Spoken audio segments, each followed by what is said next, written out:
guys, welcome back to Simply Fujica, a place for budding and aspiring entrepreneurs. Today guys, I think I have a great one lined up for you guys, but before we begin, I did want to thank you for tuning in today's video. If you're new to the channel, welcome. Guys, while I was talking to a client the other day, they posed the question on whether or not they should franchise. And I thought, hey, that deserves a video because there's so many pros and cons. And so today, we are going to discuss the pros and cons of franchising, whether or not you should sign up with a franchise. So if that's something you guys are interested in, then stay tuned. So the first pro of getting into a franchise fee is that there are ample opportunities to potentially expand your business. Now, I listed that as my number one pro because I know a lot of us that are going into entrepreneurship and standing up our own businesses, that's what we're looking for. We're looking for growth. And so if you decide to buy into a franchise, there are already plans on building, expanding, where people want to open businesses next. So if you can come in, adopt that business model, and be successful at it, and why wouldn't that franchise owner want you to expand it to another business? So if expansion and growth is what you're looking for, sky should be the limit by joining a franchise. Second pro that I have in terms of starting a franchise is the marketing is not a concern and you already can tap into an expansive clientele. So I would say beyond policies and procedures, the biggest question I get is how am I going to market my home care agency? You already have a segment that you have exposure to as a result of that existing brand.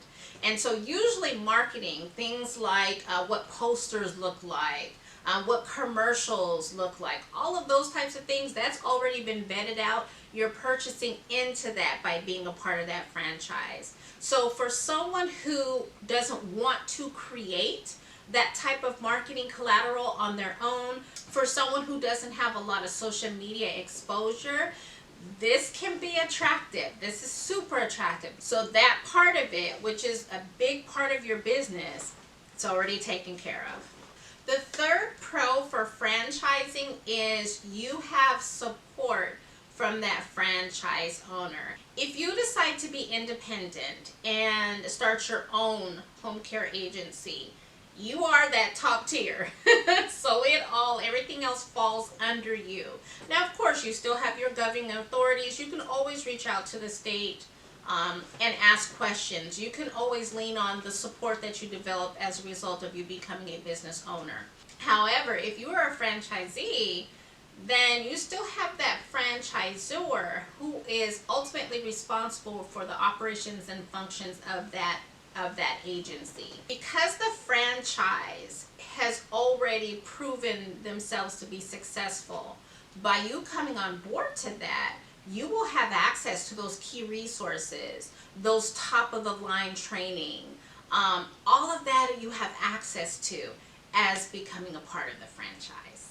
So guys, let's go to the other side of the conversation now, which is what are some cons? What are some cons associated with starting your own franchise? Now, I will say the number one con is the investment, because you guys know if you're investing into a franchise, that investment fee can be quite a lot. So having access to their clients, the marketing collateral that's provided to you, all of those things, that's costly, that's expensive. And so, you know, even though there are also costs associated with you becoming independent, and guys, if you're not familiar with my channel, I actually did do a video on the home care startup costs. So I will make sure that that'll be a card up here. I'll also make sure that it's in the description for you, so you could just take a look at that. In general, I would say you should be able to start your home care agency for about under $10,000, give or take. When you're talking about buying into a franchise, yeah, the number is going to be significantly greater than that. And so that's something you have to literally weigh out. You know, if you're independent, again, it's all on you. You're starting everything. If you go into that franchise, it's already built in for you at a cost. The second con is, and again, it depends on what your end game is, But the second is you do have to fall in line with the already existing structure. So remember, if you're independent, it's up to you. It could be you be the boss and everybody else reports into you. It could be, hey, I'm the boss, but I'm hands off and I'm bringing somebody in to run my operation. You really do have that freedom to decide what systems are in place, what your structure looks like, what does your people and culture look like. You get to define all of that if you're independent. However, if you come under a franchise, remember, all of that has already been vetted. So remember, they have their recipe for success. And if you come into their franchise, they want you to take part in that same recipe, right? Because now that they have it, they're successful, they want to kind of continue.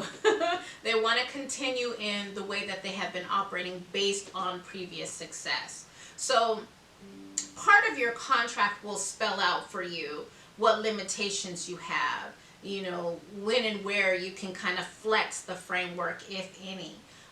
You know, but that's something that you want to consider. If you're a more creative person, if you're a person who really feels you've established your own model on how you would like to operate, this may feel very limiting to you.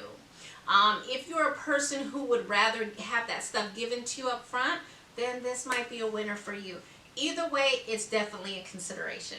The third con that I have in investing in a franchise is the finances.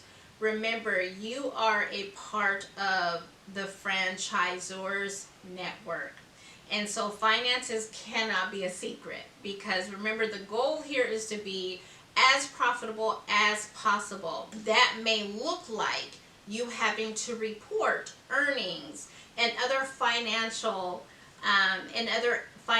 disclosures and on a certain cadence. So that cadence could be monthly, it could be quarterly. Because the franchise is already established, they want to make sure that anybody who's coming into the circle, anyone coming into the family, is productive and is also not only productive but financially stable. They want to know how healthy your franchise is, and that measuring stick is going to be your finances. And so you really can't, there's no wiggle room in terms of, well, I don't want to report that, or, you know, I don't feel comfortable sharing those numbers. I don't feel comfortable discussing those numbers. No, you're going to have to make sure that those numbers, that those discussions are happening on a regular basis in order to you know, solidify your standing with the franchise. Guys, I wanted to let you know I did find an article on 5 challenges that franchises are experiencing. I think it's a wonderful article. I will make sure that it's included in the description because remember, I am going to give you both sides of the coin in order to help you make your decision. But I'm going to tell you, like I told my client, ultimately this is going to be your decision.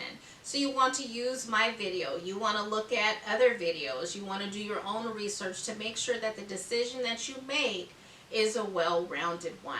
Okay guys, that's it for this video. I do hope you found value in this. Again, I'm really trying to deep dive all aspects of home care for you because I know a lot of you need the support, and so of course I'm here to provide that. Also guys, make sure you put, if you have opinions that you would like to share, go ahead and start the discussion in the comments. I would love to see your discussion points, would love to see your opinions. I think people that are going through this process right now really would appreciate that, so definitely put that at the bottom.